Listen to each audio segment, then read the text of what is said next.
Yo creo que en realidad la visión positiva de la inmigración siempre se construye después de la inmigración. O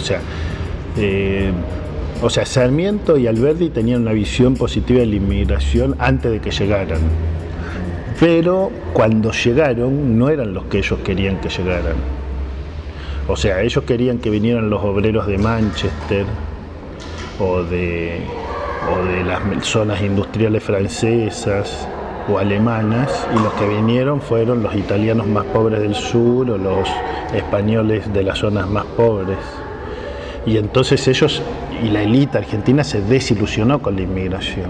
En el auge de la inmigración europea hubo ley de residencia, persecución, digamos, se utilizaba el hecho de que eran extranjeros para perseguir a los sindicatos, que muchas veces estaban dirigidos por inmigrantes, y se empezó a inventar y a hacer toda una construcción de la nación contra los inmigrantes. Después vino la inmigración interna, después de 1930. Entonces, en ese contexto empezó a hacerse una apología del inmigrante europeo, porque ya había parado la inmigración europea. ¿Qué es lo que se dice de la inmigración europea? Bueno, que construyeron el país, digamos, hay toda una mitificación, una idolatría del esforzado inmigrante europeo, que no tengo dudas de que efectivamente muchísimos se esforzaron tremendamente para poder progresar.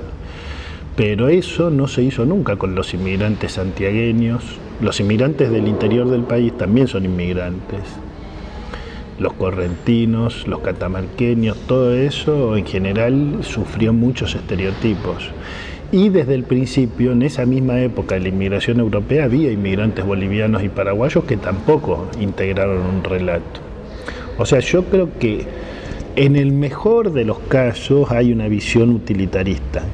Lo que yo veo es que hay momentos como la xenofobia de los 90, o más bien momentos de silencio, diría yo, y eventualmente una visión utilitarista. Ahora, esa visión utilitarista, inclusive, ¿qué es lo que pierde de vista? Que, por ejemplo, desde un punto de vista utilitarista, uno tendría que decir que los inmigrantes de estos países construyeron hospitales, construyeron casas, construyeron escuelas, ¿no es cierto? Porque hay muchísimos que están en la construcción.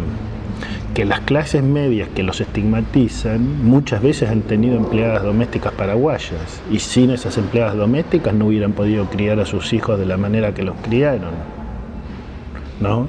Eso es muy interesante, cómo alguien puede ser xenófobo y al mismo tiempo estar dependiendo de una persona que está siendo estigmatizada, por ejemplo.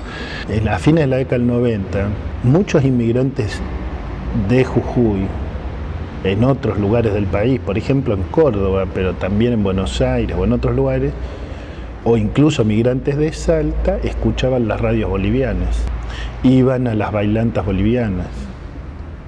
O sea, no tenían canales propios todavía para digamos, poner en el escenario público su cultura y su música y sus danzas, pero encontraban en la actividad cultural de la colectividad boliviana un lugar de referencia. ¿Eso qué quiere decir? Quiere decir que los bolivianos y los otros inmigrantes latinoamericanos contribuyeron a visibilizar la heterogeneidad cultural argentina. O sea, hicieron una contribución para que la diversidad cultural argentina, que está muy oculta, ¿no es cierto?, y está muy negada por el relato oficial clásico del siglo XIX, se hiciera más visible, y le ofrecieron un punto de referencia a muchos argentinos que no tenían lugares propios de manifestación. Entonces ahí hay otro fenómeno que no puede considerarse en términos utilitaristas, digamos así, y que tiene que ver con una contribución, digamos, a una democratización cultural mayor de la Argentina.